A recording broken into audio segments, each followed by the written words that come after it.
Hello friends, एक बार फिर से आप लोगों के लिए अकबर और बीरबल की एक नई कहानी बहुत ही इंटरेस्टिंग है। चलिए शुरू करते हैं। एक बार बादशाह अकबर, बीरबल और सभी मंत्रीगण दरबार में बैठे हुए थे।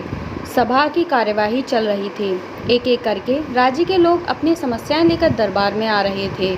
इसी बीच वहां एक व्यक्ति दरबार में पहुंचा। उसके हाथ में एक मर्तबान था। सभी उस मर्तबान की ओर देख रहे थे। तभी अकबर ने उस व्यक्ति से पूछा कि क्या है इस मर्तबान में। तो उसने कहा कि महाराज, इसमें चीनी और रेत का मिश्रण है।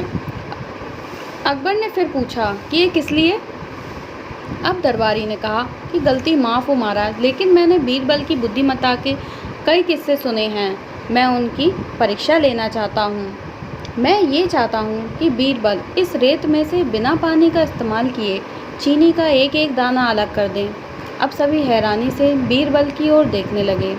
अब अकबर ने बीरबल की ओर देखा और कहा कि देख लो बीरबल, अब तुम कैसे इस व्यक्ति के सामने अपनी बुद्धिमानी का परिचय दोगे। बीरबल ने मुस्कुराते हुए कहा कि महाराज, हो जाएगा, यह तो मेरे बाएं हाथ का काम है। अब सभी लोग हैरान थे कि बीरबल ऐसा क्या करेंगे कि रेत से चीनी अलग हो जाएगी। तभी बीरबल उठे और उस मर्तबान को लेकर महल में मौजूद बगीचे की ओर बढ़ चले। उनके पीछे वह व्यक्ति भी था।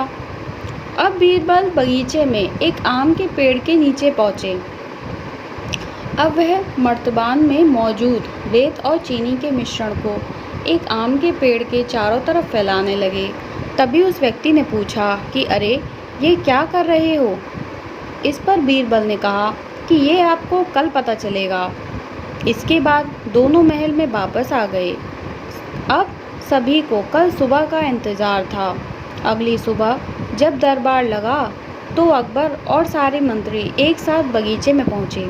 साथ में बीरबल और रेत व चीनी का मिश्रण लाने वाला व्यक्ति भी था। सभी आम के पेड़ के पास पहुंच गए। तब सभी ने देखा कि वहां सिर्फ रेत पड़ी हुई थी। दरअसल रेत में मौजूद चीनी को चींटियों ने निकालकर अपने बिल में इकट्ठा कर लिया था और बची कुची चीनी को कुछ चींटियां उठाकर अपने बिल में ले जा रही थीं। इस पर उस व्यक्ति ने पूछा कि चीनी कहाँ गई।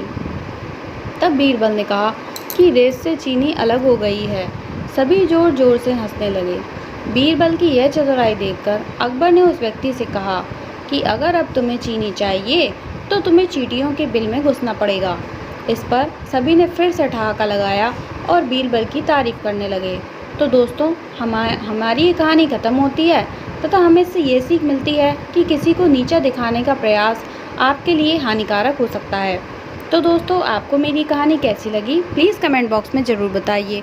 पसंद आई हो तो इसे लाइक करें, ज़्यादा से ज़्यादा लोगों में शेयर करें और मेरे चैनल को ज़रूर सब्सक्राइब करें। आज के लिए इतना ही, तब तक के लिए धन्यवाद।